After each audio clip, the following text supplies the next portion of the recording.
Ladies and gentlemen, welcome to another Every Movie I Watched in Insert Month. Here, April edition. I think I saw the best range of movies that I've maybe ever seen in April. I did see some stinkers, okay? I saw some real stinkers, but I also got to see some really great films. Now, unlike previous videos, I'm going to go into a bit less detail for each movie in this video, because I'm actually going to be making another video soon talking about what all I watched in April. There may or may not have been a challenge to watch a lot of movies in April, and I may have completed that challenge, and you will probably see a video in the next week or two talking about said challenge. But without further ado, let's go over every movie I watched in April. I start off with We Live in Time. I know a lot of people like this movie. I know that it is generally pretty critically acclaimed, but for a variety of reasons, the main reason being that the love story that's the central focus of the movie, it is a very competently made movie, but the love story that is at the central focus does not feel as developed for how heavy of a movie it requests that it be. It's mainly just that it wasn't my own personal cup of tea. On my TCAS rating, which is technique, cinematography, audio, and story, it's basically cinema-wise, how good was the movie, I gave it a 5 out of 10, and on an entertainment enjoyment rating scale, I gave it a 3 out of 10, just because I thought it was a downer with almost no redeeming qualities to it. I would give the overall rating of this film a 3.5 out of 10. This video is starting off mean. Next, I watched The Terminator, and this was pretty good. It wasn't great, but for the time, it was very impressive. Came out in 1984, and it was just stinking generational for the 80s. I didn't love it. I do think because of the time that it was in, I would give the TCAS rating, again, I'm going to repeat it for the next movie or two. The TCAS rating is the technique, so like how the movie was executed, the cinematography, what did the movie look like, was the movie colorful, and color isn't always necessarily a good thing in a movie, I'm getting ahead of myself. Audio, how was the sound design, how was the music, how was the score, things like that, and story, did the story make sense? And for the 80s, I would like to clarify, for modern times, this rating is not super high, but for the 80s, I would give this an 8 out of 10 TCAS rating, and as far as enjoyment went, I would give it a 6 out of 10. I did not particularly love it. I'd give the overall rating for this movie a 6.5 out of 10. We're really starting this video off mean. Then I watched A Complete Unknown, and I didn't see movies I enjoyed early this month, because while A Complete Unknown did have some really great things, like, for example, I did learn a bit about Bob Dylan that I did not know. I think Timothée Chalamet gave an excellent performance. Edward Norton also gave. The performances were very great. I have no idea how this won. I think this got a cinematography nomination at the Oscars, which I have no idea how it really did that, because it wasn't that cinematically impressive. But I would, for the acting, for the score, for the story presented, I would give it a 7 out of 10 on the TCAS rating, and for my enjoyment or entertainment rating, I'd give it a 5 out of 10, and I'd give an overall rating of 6 out of 10. Also, one more quick little stray from the right side. Why was this movie so long? Because I personally could have thought of about 20 minutes that you could have cut from the movie, and the movie would have basically remained the exact same. I thought it was a bit too long for my liking. Let's move on. Then I watched a Minecraft movie in theaters. And it was such a weird experience, because on one hand, the movie's bad. The movie's not good. It doesn't use principles of Minecraft. It feels like a very corporate slop movie, right? So on one hand, it pains me to see that such slop is going to make $1 billion at the box office, definitely and guaranteed. But on the other hand, I'm glad that kids to look at this through the positive lens.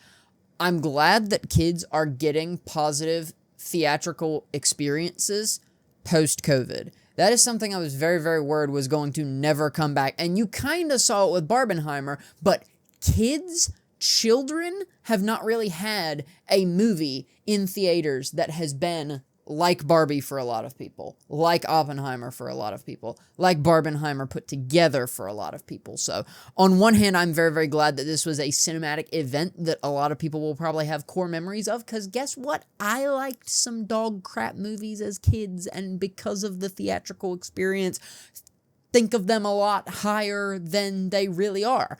No Way Home isn't a good movie. It's fine, but it's not like a great movie. But the theatrical experience makes me look back on that movie very, very fondly. I'm yapping. I'm supposed to be talking about the Minecraft movie. TCAS rating, 3 out of 10. The CGI was decent, and the story exists. Why did I give that 3 out of 10? TCAS rating of 2 out of 10. I'm amending what I previously said, and I give this like a 7.5 enjoyment, and that is not because this is an incredible cinematic movie. It's because the theatrical experience was good, and it was nice, and I don't know what else to say. We went in a big group. We all dressed as Steve Minecraft, and I had a fun time. But I will say, Nevaeh had to, she like looked over at me a couple times, because when Steve started singing Lava Chicken, I was ready to, I was like, Lord, you can take me now if you would like, because I'm ready. And she was just looking over at me, and she was like, you okay? And I said, yeah, no. It was disappointing, but I'm glad that a lot of kids are going to have a very good theatrical experience watching this. 6 out of 10 overall rating. I don't think I had said that yet. Next up, I watched Captain America Civil War. This is one of my favorite Marvel movies. I think TCAS, it's an 8 out of 10. I don't care. I know some people, and it's a kind of valid take, some people say Captain America should be the pro-government side, Iron Man should be the anti-government side. It makes sense in the point of the story. Were you watching the movie? I recently heard that argument made that the two sides should be switched. They shouldn't. Leave it alone. In the context of the story, it makes sense. And in the context of the story, it works. So the TCAS, I would give an 8 out of 10. And the entertainment enjoyment rating, I would give this a 9 out of 10. Final rating of 8.5 out of 10. This is a great Marvel movie if you haven't seen it. Go watch it if you haven't seen it. Then I watched Y2K, and I'm not gonna lie, I've forgotten most of this movie, so I'm just gonna read my Letterboxd review for the movie. Not great story, followed by not great comedy, followed by not great horror, followed by mediocre acting, makes for a not great film that felt like it drug and was way too long at 90 minutes long. TCAS rating of 2 out of 10. Entertainment rating of 2 out of 10. Final rating, 2 out of 10. In case you can't tell, I really didn't like this. Then I watched Batman, and because there are so many movies that are stinking titled so similarly, I mean the original Michael Keaton, the 1989 Batman movie. This Batman movie had such a, and I'm sure I'm going to get some people mad at me in the comments for this, but this Batman movie felt like it had a very inconsistent tone. It felt like it couldn't really discern whether it wanted to be a funny Batman movie or if it wanted to be taken seriously.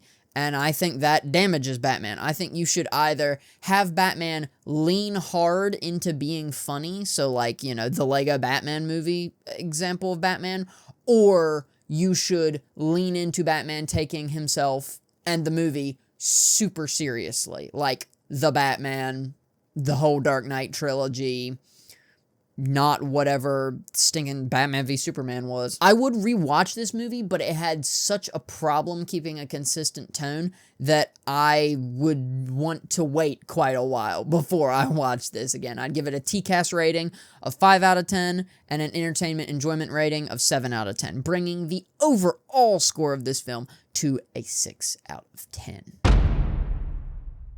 Then I watched Logan, and every time I rewatch this, I think it moves higher and higher up my list of enjoyed superhero movies. I think it's one of the best superhero movies that exists out there. I personally think it's the best, gritty take on superheroes, if that makes sense.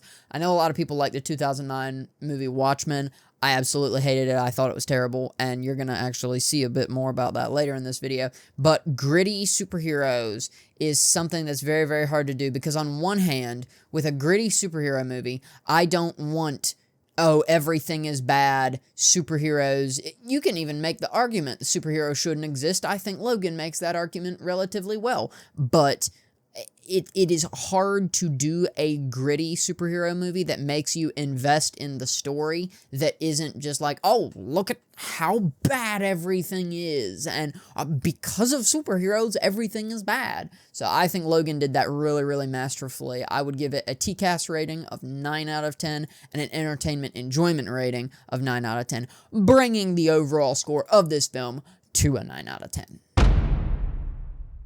Next up, I watched Isle of Dogs, and Wes Anderson is so hit or miss for me, okay? And this just so happened to hit. I really, really enjoyed it. I wouldn't say I loved it, but I had quite a good time watching it, and I would definitely rewatch it. It is just goofy enough to keep you engaged without being so goofy and so far out there that it's hard to follow or unentertaining to follow. I'd give this a TCAS rating of 7 out of 10 and an enjoyment or entertainment rating of 8 out of 10, bringing the overall rating to 7.5 out of 10.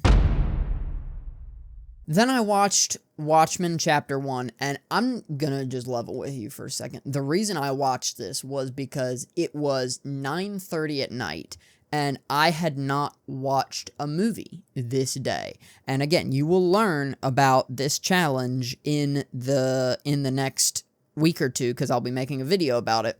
But I needed to watch a movie for this day. So I pulled up Max and just scrolled, literally looking at run times of things. I was like, I want a stinking 80-minute long movie.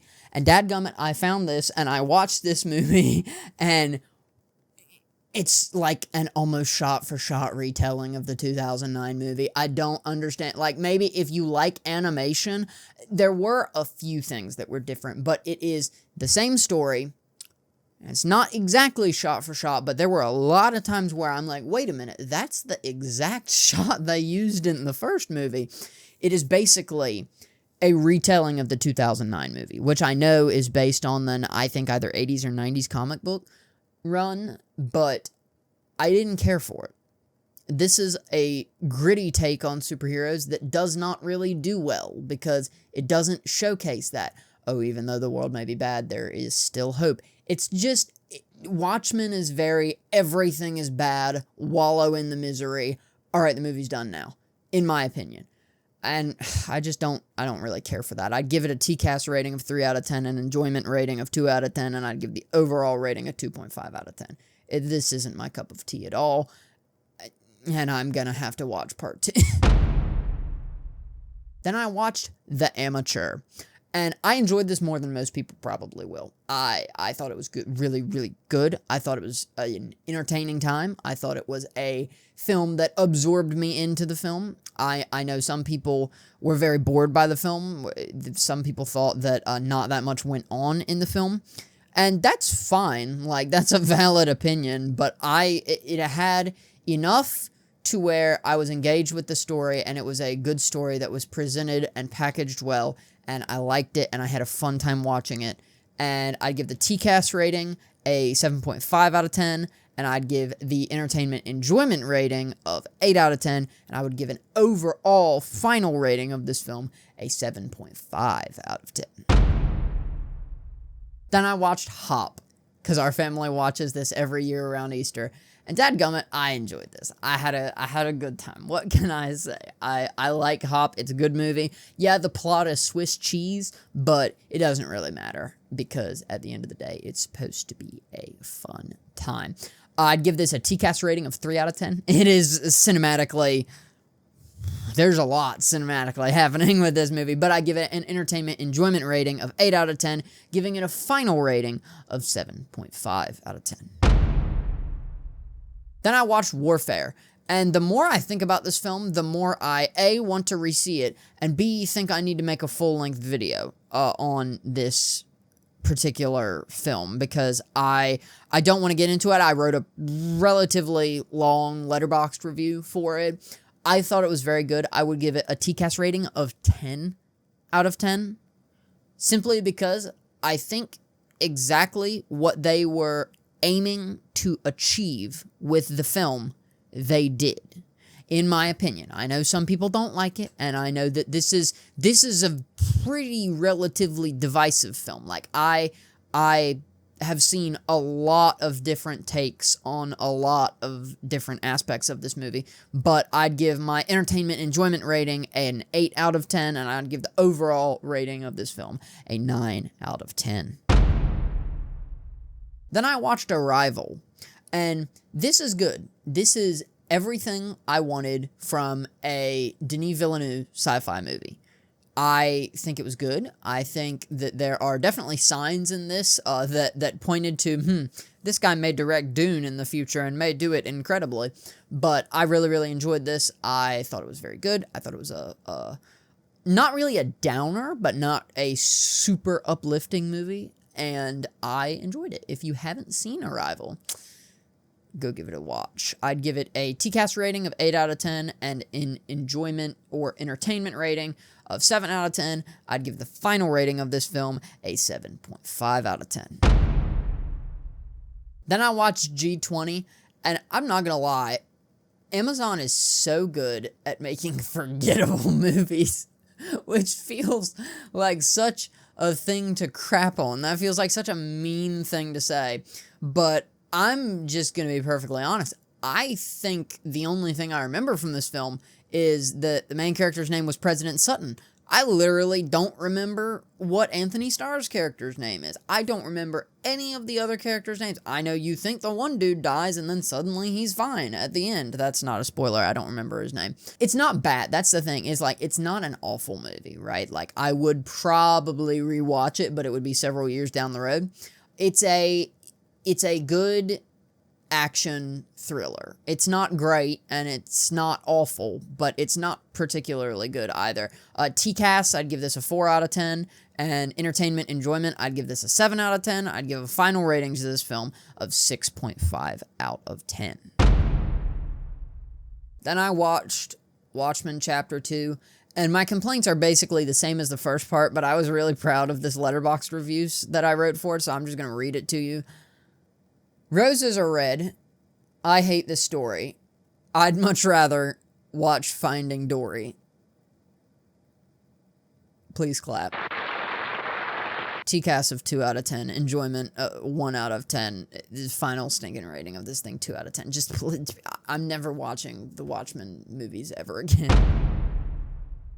Then I watched Dunkirk, and it definitely didn't hit quite as hard ever since I watched the movie Warfare, but hey, I don't think any war movie ever will. I thought that this was a good movie. I did not love it, but I would also rewatch it down the road. I gave it a TCAS rating of 8 out of 10 because I think it's a great story, great audio, great cinematography, but I'd give it an enjoyment entertainment rating of 6 out of 10, giving the overall rating of the film 7 out of 10. Next up, I watched Sinners, and I have a pretty long review on this movie. If you want to check that review out, go follow me on Letterboxd. I gave this a TCAS rating of 9 out of 10. I gave this an entertainment and enjoyment rating of 8 out of 10, giving the final rating of this film 8.5 out of 10. I made a full-length video. You can check that out on the top right hand of the screen right now if you want to check it out. And I'm probably going to go rewatch this in the next couple days because I keep thinking about it and I want to rewatch it. Then I watched Beetlejuice, and this is yet another heretic-ridden statement that a lot of people aren't going to like, but while it keeps a good, I'm struggling to articulate what I feel about this film. While this keeps a consistent tone, there's so much, because, like, it manages to actually be a little serious and actually make some comments on some things, while still being goofy, but oh my goodness, there was just so much going on, and there's just way too much going on, especially at the end. It's like ADHD-ridden filmmaking at the end of this movie. And I don't particularly care for that, hyper, oh, there's so much happening. And I still like the Tim Burton style of this movie. It definitely feels like a movie that he made, but it just felt rushed by the end. I feel like it would have either benefited from 20 minutes more runtime or, another script revision or two. I'd give this a TCAS rating of 7 out of 10 just because the practical effects were very, very impressive, but I'd give this an enjoyment entertainment rating of 5 out of 10, bringing the overall score of this film to a 6 out of 10. Then I watched The Prestige. This is good. I want to rewatch this. If you can't tell a little trend by this month, I'm trying to see Christopher Nolan's whole filmography so that I can tactically make a video right before the Odyssey comes out called Ranking Christopher Nolan Films. So I really enjoyed this. I honestly think I'm probably going to make a full-length video on it after I rewatch it. I do have plans to rewatch it in the next month.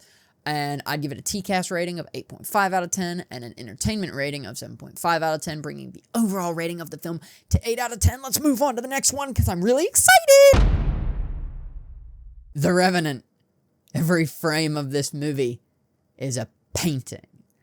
I can confirm I have not thought of a movie more than this movie since I saw it the first time. I kept, it was in every 2 or 3 days, I'd be like, I should rewatch The Revenant. I should rewatch The Revenant. I really enjoyed that movie. I should rewatch The Revenant. And I finally caved. I finally rewatched it. And holy cow, it was amazing. I think from a TCAS perspective, this is a 10. From an enjoyment entertainment rating, this was an 8.5, and I'd give the final rating of this film 9 out of 10. I'm gonna make a video on it soon. You can't stop me. You won't stop me, dadgummit. Then I watched Forrest Gump, and I kind of had mixed opinions on this movie, so I'm just going to read my Letterboxd review. This is my new favorite movie about running, and also ping pong, and also the Vietnam War, and also shrimping boats, and also a little kid teaching Elvis to dance, and also how beautiful life can be if you choose to let it be and see it through that lens. And this movie was ADHD filmmaking before ADHD filmmaking existed. Okay, if you've ever seen Forrest Gump, I want you to let me know at what point in the movie you were like, what's going on? Because for me, it was about 40 minutes into the movie when there was the 19th jump of what was happening, the 19th drastic jump of what was happening. I was like, what is going on? TCAS of 8 out of 10 because I do think it's a very beautifully shot film and I think it's a good story, but there were some things wrong with it, and the entertainment enjoyment rating I'd give this was 7 out of 10. I'd give this an overall rating of 7 out of 10. Let's stink and move on, because this movie confused the heck out of me. Then I watched Companion. This movie was good. It was pretty funny, but unfortunately, I doubt I'll remember it much. It was relatively forgettable. I think the plot could have done more to make you feel for Iris. I did like it. I liked the ending, but I think the movie could have benefited from about 15 to 20 more minutes of runtime to set things up at the start a bit more. Also, this is one of those movies that stinking, if you've seen a trailer for this movie, trailers are such a bad thing for the industry, especially with smaller movies, because basically, in the trailer of this movie, you can't avoid what the twist of this movie is. But the thing is, it's so much more of an interesting movie if that twist is kept from you. Unfortunately, I knew the twist already, because I looked at the poster of the movie. It's a fumble, in my opinion, of marketing is what this movie really is. I'd give it a TCAS rating of 7 out of 10. I'd give it an entertainment enjoyment rating of 6 out of 10, and I'd give it an overall rating of 6.5. I'd probably rewatch it, but it would be in a couple years at least. Then I rewatched Heretic, and this was a lot better on a rewatch. I, yet again, think that there are problems with the film, but I really, really enjoyed it. It's a really solid movie. It asks some great questions. It does a lot of almost pretentious things, but manages to not be pretentious because of the way it is presented. And I would give this a TCAS rating of 9 out of 10, an enjoyment entertainment rating of 7.5 out of 10, and I give it a final rating of 8 out of 10. Then I watched Flow. Maybe I'm not the target audience of this movie. Maybe this movie is, like clearly made for children, but I didn't enjoy this. I didn't really like the story. I think I'm going to need to make a full-length video about this movie because it confused me. I didn't care for it that much. I'd give a TCAS rating of 7 out of 10. I'd give an entertainment enjoyment rating of 3 out of 10. And I'd give a final rating of 5 out of 10. Then I watched a really cool short film by a YouTuber about the game Buckshot Roulette, and it was really good, and it was really well made. TCAS of 8 out of 10, entertainment enjoyment of 8 out of 10, and the final rating 8 out of 10. You should go watch this short film if you like Buckshot Roulette at all. It's very good, very fun, very good, very fun time. Then I watched the Lego Batman movie. Baller film. I enjoyed this a lot. I'd give it a TCAS rating of 7.5 out of 10, and an entertainment enjoyment rating of 9 out of 10, and an overall rating of 8.5 out of 10. Such a faithful Batman adaptation. I'm considering making a ranking every Batman movie video soon, because this would probably be up at the top. Then I watched Hitman. Granted, I did watch this movie at like 1 a.m., so keep that in mind. That probably influenced my rating a little bit higher than it actually would have was, because I was barely awake when I watched this. I wanted to go ahead and get that out of the way. This was a lot better on a rewatch than the first time. I'd give it a TCAS rating of 6 out of 10, an entertainment enjoyment rating of 7 out of 10, and a final rating of 7 out of 10. Then I watched Snowpiercer again, and I swear, this movie's going to be a 5 before the end of the year. This movie's going to be a 5 out of 5 star movie for me by the end of the year. Basically, if I rewatch it, I think this movie is going to be 5 stars. It gets so much better every rewatch. Every we watch. I still enjoy it so much, despite the fact that I've seen it twice already. It's so good. I really, really enjoyed it. I'd give it a TCAS rating of 9.5 out of 10. An entertainment enjoyment rating of 8.5 out of 10, and a final rating of 9 out of 10. Then I watched The Suicide Squad. I understand why some people like this movie, but I just personally had a hard time getting into it. Something about it I just didn't like it. And I would like to clarify, I don't like the 2016 one. The 2016 one is so much worse than this. This is so much better, but I just still didn't really love it. I give it a TCAS rating of 7.5 out of 10, an entertainment enjoyment rating of 6 out of 10, and I'd give it a final rating of 7 out of 10. It was fine, and I'd probably rewatch it, but it'd be like 10 or 15 years down the road. Then I watched The Accountant 2. What a stinking letdown. I mean, to be fair, the first movie, wasn't amazing or anything. The first movie, I think I'd give, a 7. But I'd give the TCAS rating of this film a 5 out of 10. I'd give the entertainment enjoyment rating of 7 out of 10. And I'd give a final rating of 6 out of 10. I don't ever think I'll watch this again, and I think I'm perfectly fine with that. I saw it once in theaters. I paid $6.50 to see it in theaters, and I don't ever think I want to spend a dime on this movie ever again. This would be at the bottom of my watch list. I have many, many things I would rather see before this. And I wrapped up the month with Mr. and Mrs. Smith. I think this was good. It was a fun little spy action thriller, very brainless movie, very thoughtless movie, and unfortunately I was watching this movie with my brain a little bit too engaged into the thinking, okay, well, how the heck did they do that? How the heck did they do that? And I don't think I should have done that. I think this is a very turn your brain off, just have fun with it film. I'd give it a TCAS rating of 5 out of 10, an entertainment enjoyment rating of 7.5 out of 10, and an overall rating of 7 out of 10. And that wraps up every single movie I saw in the month of April. Let me know what you saw in April. Did you enjoy things? And any key takeaways from this? Go watch the Lego Batman movie. Go watch The Revenant. Go watch Warfare. I feel like go watch Logan as well. All 4 fantastic films. that you should go watch if you haven't seen. Oh, and also Heretic on there. Throw Heretic on there as well if you haven't seen that. I'm going to get to recording the next video, which if you're still watching at this point, you might as well know what the video is. In case you can't tell, I watched a movie every day in April, and that's what the next video is going to be about. If you want to see what I watched last month, you can click on that video on the screen right now. This will take you right to it. Thank y'all for watching, and be looking forward to the I watched a movie every single day for a month video. Thank y'all so much for watching. I'll talk to y'all later. Click on that. Click it. Click it. Click it. Click it. Click it. Click it. Click it.